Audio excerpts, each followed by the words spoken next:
चारधाम यात्रा करना क्यों जरूरी है? जय श्री कृष्णा, राधे राधे।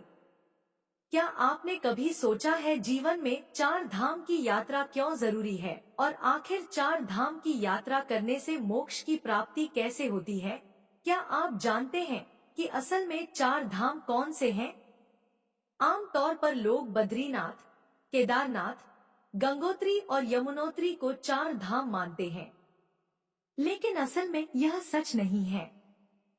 पुराणों में वर्णित चार धाम कौन से हैं और इन्हें भारत की चार विभिन्न दिशाओं में क्यों स्थापित किया गया है? इस वीडियो में हम आपको बताएंगे कि चार धाम यात्रा का क्या महत्व है, चार धाम यात्रा करना क्यों जरूरी है और चार धाम यात्रा करने से मोक्ष की प्राप्ति कैसे होती है। कहा जाता है कि इस कथा के श्रवण मात्र से भक्तों की सभी इच्छाएं पूर्ण होती हैं। इसलिए वीडियो में प्रेम भाव से अंत तक बने रहिए और कमेंट बॉक्स में श्रद्धा पूर्वक हर हर महादेव लिखना न भूलें। भारतीय धर्म ग्रंथों में बद्रीनाथ, द्वारका, जगन्नाथपुरी और रामेश्वरम को चार धाम के रूप में वर्णित किया गया है। पौराणिक कथाओं के अनुसार भगवान विष्णु की उपस्थिति चार धामों में चार अलग अलग रूपों में मानी जाती है। ऐसा कहा जाता है कि रामेश्वरम में भगवान विष्णु स्नान करते हैं, बद्रीनाथ में वे ध्यान करते हैं, पूरी जगन्नाथ धाम में वे भोग का आनंद लेते हैं और द्वारका में वे विश्राम करते हैं। तो चलिए मित्रों, रामेश्वरम धाम से इस चार धाम यात्रा की शुरुआत करते हैं।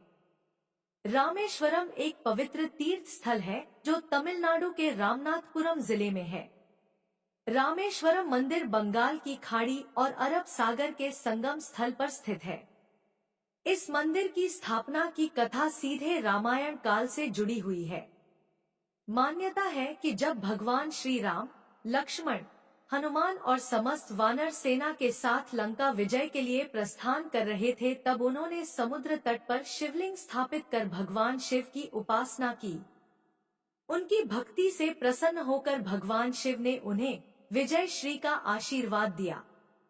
आशीर्वाद प्राप्त करने के बाद श्री राम ने भगवान शिव से अनुरोध किया कि वे जन कल्याण के लिए सदैव इस शिवलिंग में ज्योतिर्लिंग रूप में विराजमान रहें।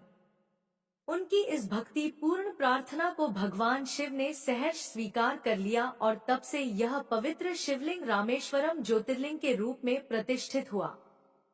रामेश्वरम मंदिर से जुड़ा एक और महत्वपूर्ण ऐतिहासिक तथ्य सामने आता है। रामायण के अनुसार जब भगवान श्री राम माता सीता के साथ लंका विजय के बाद अयोध्या लौट रहे थे, तब उन्हें ब्रह्मा हत्या के पाप का दोष लगने की बात कही गई। इस पाप से मुक्ति पाने के लिए संतों ने श्री राम को भगवान शिव की उपासना करने की सलाह दी, परंतु द्वीप पर कोई शिव मंदिर न होने के कारण भगवान राम ने पवन पुत्र हनुमान को शिवलिंग लाने के लिए भेजा। हनुमान जी प्रभु श्री राम की आज्ञा का पालन करते हुए तुरंत प्रस्थान कर गए, लेकिन वापस लौटने में उन्हें विलंब हो गया। इधर पूजा का शुभ मुहूर्त निकल रहा था और हनुमान जी के लौटने में देरी को देखते हुए माता सीता ने समुद्र के किनारे पड़ी रेत से ही एक शिवलिंग का निर्माण कर दिया। यही शिवलिंग बाद में रामनाथ कहलाया। भगवान श्री राम ने इस शिवलिंग की श्रद्धा और भक्ति के साथ पूजा की और बाद में हनुमान जी द्वारा लाए गए शिवलिंग को भी वहीं प्रतिष्ठित किया गया। इसके अलावा रामेश्वरम मंदिर अपने अद्भुत स्थापत्य और भव्यता के लिए प्रसिद्ध है। इस मंदिर का गलियारा दुनिया का सबसे बड़ा गलियारा माना जाता है, जिसके उत्कृष्ट नक्काशी और विशाल स्तंभ इसकी भव्यता को दर्शाते हैं। मंदिर के समीप समुद्र में आज भी प्राचीन पुल के अवशेष देखे जा सकते हैं, जिसे आमतौर पर राम सेतु के नाम से जाना जाता है।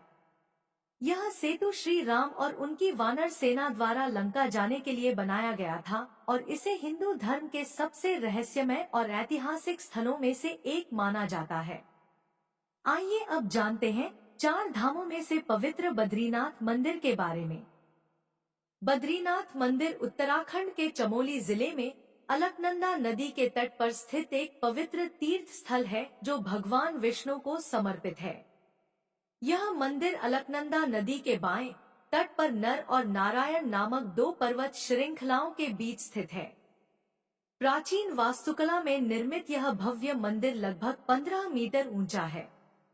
इसकी संरचना 3 प्रमुख भागों में विभाजित है, जिनमें गर्भगृह, दर्शन मंडप और सभा मंडप शामिल हैं। मंदिर के अंदर 15 दिव्य मूर्तियां स्थापित है, जिनमें सबसे प्रमुख भगवान विष्णु की 1 मीटर ऊंची काले पत्थर की प्रतिमा है। बद्रीनाथ धाम को धरती का बैकुंठ कहा जाता है, क्योंकि यह भगवान विष्णु के धामों में से एक है और मोक्ष प्राप्ति का पवित्र स्थान माना जाता है। यही कारण है कि हर वर्ष लाखों श्रद्धालु यहां आकर भगवान बद्री नारायण के दर्शन करने पहुंचते हैं। माना जाता है कि यह प्रतिमा भगवान विष्णु की स्वयं प्रकट यानी स्वयंभू मूर्तियों में से एक है। इस मंदिर की स्थापना और इसके नामकरण को लेकर कई पौराणिक कथाएं प्रचलित हैं। पौराणिक कथा के अनुसार बद्रीनाथ धाम पहले भगवान शिव की तपस्या स्थली थी, लेकिन भगवान विष्णु को अपने ध्यान और योग के लिए एक उपयुक्त स्थान चाहिए था। इसलिए उन्होंने एक छोटे बच्चे का रूप धारण किया और रोना शुरू कर दिया। जब माता पार्वती और भगवान शिव ने बच्चे से रोने का कारण पूछा तो मासूम बालक के रूप में भगवान विष्णु ने केदार भूमि को अपने ध्यान के लिए मान लिया। एक दूसरी पौराणिक कथा के अनुसार एक बार देवी लक्ष्मी भगवान विष्णु से रूठ गईं।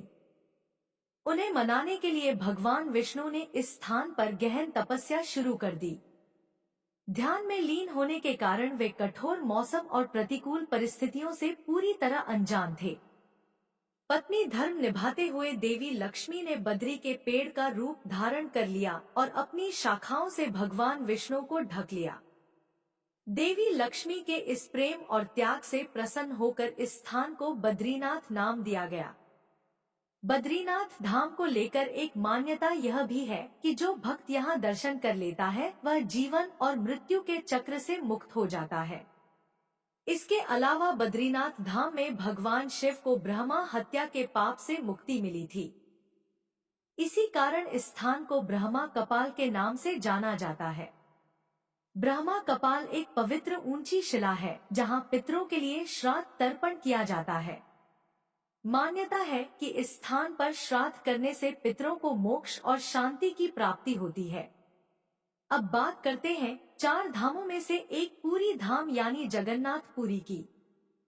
जगन्नाथपुरी मंदिर उड़ीसा राज्य के पुरी शहर में स्थित है और हिंदू धर्म के सबसे पवित्र तीर्थ स्थलों में से एक माना जाता है।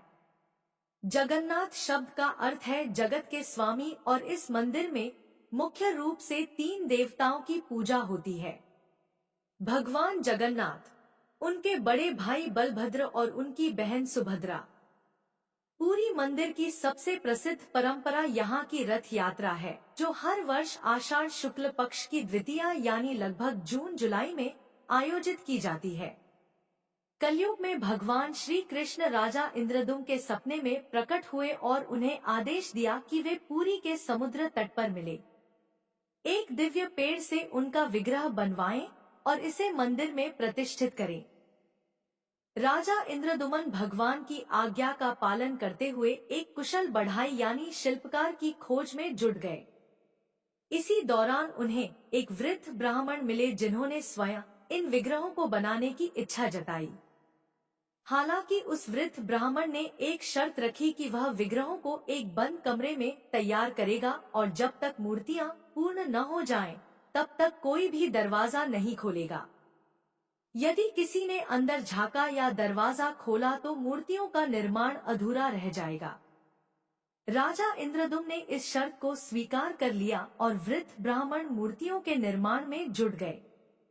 शुरुआत में कमरे से लगातार लकड़ी तराशने की आवाजें आती रहीं, जिससे सभी को विश्वास था कि मूर्तियां बन रही हैं।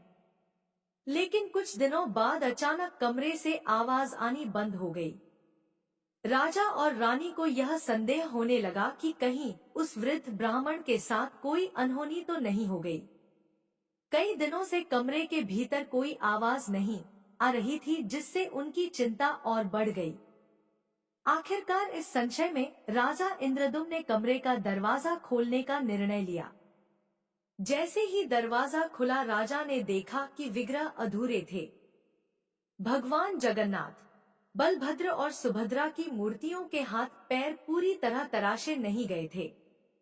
उसी क्षण राजा को एहसास हुआ कि वह रहस्यमय वृद्ध कोई साधारण बड़ाई नहीं, बल्कि स्वयं देव शिल्पकार विश्वकर्मा थे, जो भगवान की दिव्य मूर्तियों का निर्माण कर रहे थे। लेकिन उनकी शर्त तोड़ी जाने के कारण वे अधूरी मूर्तियां छोड़कर अंतर्धान हो गए।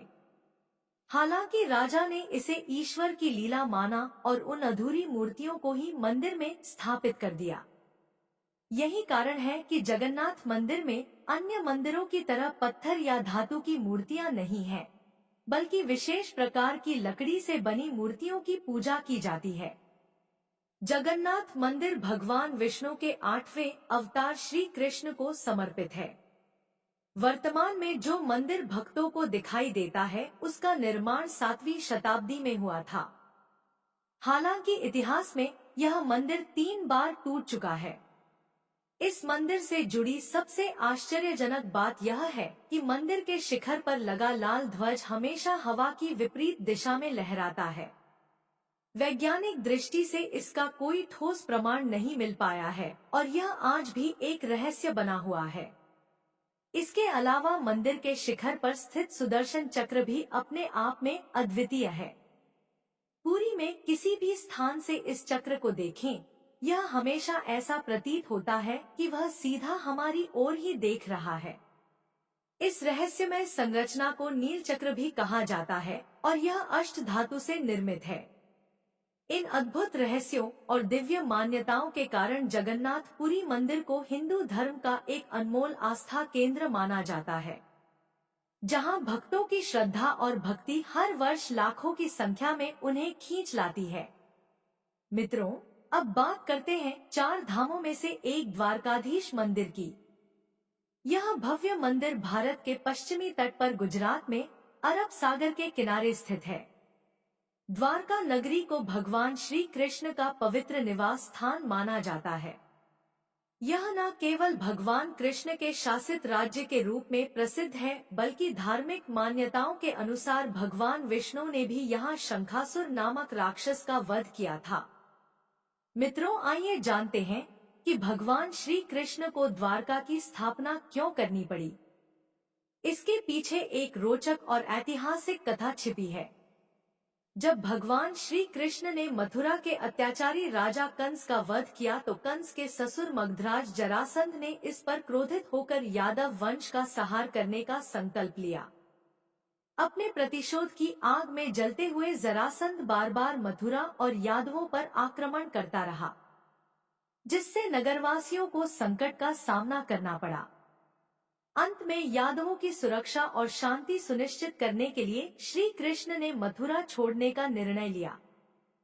सभी यादवों के लिए एक रक्षित और नई नगरी बसाने के उद्देश्य से भगवान श्री कृष्ण ने विश्वकर्मा को द्वारका नगरी की स्थापना का निर्देश दिया। विश्वकर्मा ने अपने दिव्य वास्तु शिल्प कौशल का प्रयोग करते हुए मात्र एक ही रात में इस भव्य और अभेद्य नगरी का निर्माण पूरा कर दिया। इसके बाद भगवान श्री कृष्ण अपने सभी यादव बंधुओं के साथ द्वारकापुरी चले गए और वहां से अपना शासन संभाला। उन्होंने द्वारका नगरी पर पूरे 36 वर्ष तक राज किया। जब श्री कृष्ण ने बैकुंठ प्रस्थान किया तो एक अद्भुत घटना घटी। भगवान की यह स्वर्णिम नगरी स्वतः समुद्र में समा गई और अंत में सिर्फ श्री कृष्ण का मंदिर ही बचा रहा। कहा जाता है कि आज भी द्वारका नगरी के अवशेष समुद्र के भीतर मौजूद हैं और समय समय पर कई पुरातात्विक खोजों में इसके प्रमाण मिलने के दावे किए जाते हैं। हालांकि इस विषय पर अलग अलग मत है। कहते हैं कि जब द्वारका नगरी समुद्र में समा गई, तब भगवान श्री कृष्ण के परपोते वज्रनाभ ने मुख्य मंदिर का निर्माण कराया, जिसे आज का द्वारकाधीश मंदिर कहा जाता है। माना जाता है कि यह मंदिर लगभग 2500 वर्ष पुराना है। यह मंदिर 7 मंजिला है और इसमें 2 मुख्य द्वार हैं, जिन्हें स्वर्ग द्वार और मोक्ष द्वार कहा जाता है। द्वारकाधीश मंदिर लगभग 157 फीट ऊंचा है और इसके शिखर की ऊंचाई 43 मीटर है। मंदिर के शिखर पर एक विशाल ध्वज लगा हुआ है जिस पर सूर्य और चंद्रमा के प्रतीक अंकित हैं।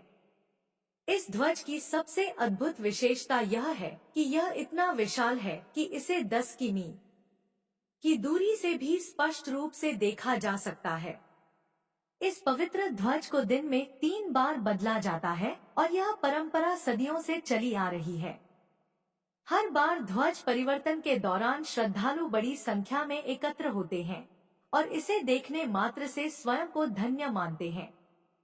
तो मित्रों, अब आप समझ ही गए होंगे कि 4 धाम यात्रा सिर्फ एक तीर्थ यात्रा नहीं, बल्कि आत्मशुद्धि, पाप मोचन और मोक्ष प्राप्ति का मार्ग है। यह यात्रा हर हिंदू के जीवन में एक बार अवश्य होनी चाहिए, क्योंकि यह सिर्फ देव दर्शन ही नहीं, बल्कि आत्मिक शांति और धर्म की गहराई को समझने का भी अवसर है। अगर आपको यह कथा जानकारी पूर्ण लगी हो तो इसे ज्यादा से ज्यादा लोगों को शेयर करें, ताकि और भी लोग इस दिव्य यात्रा के महत्व को जान सकें। कमेंट में हर हर महादेव लिखना न भूलें। कृपया हमें बताएं कि क्या आप में से कौन 4 धाम की यात्रा कर चुके हैं और कौन 4 धाम यात्रा पर जाने का संकल्प ले चुके हैं। ऐसे ही और भी रोचक और आध्यात्मिक वीडियो के लिए चैनल को सब्सक्राइब कर लें। आपको यह जानकारी कैसी लगी, कृपया कमेंट करके जरूर बताएं। वीडियो पसंद आया हो तो लाइक करें और अपने के साथ शेयर करें। फिर मिलते हैं एक और दिलचस्प वीडियो के साथ। जय श्री कृष्ण। धन्यवाद।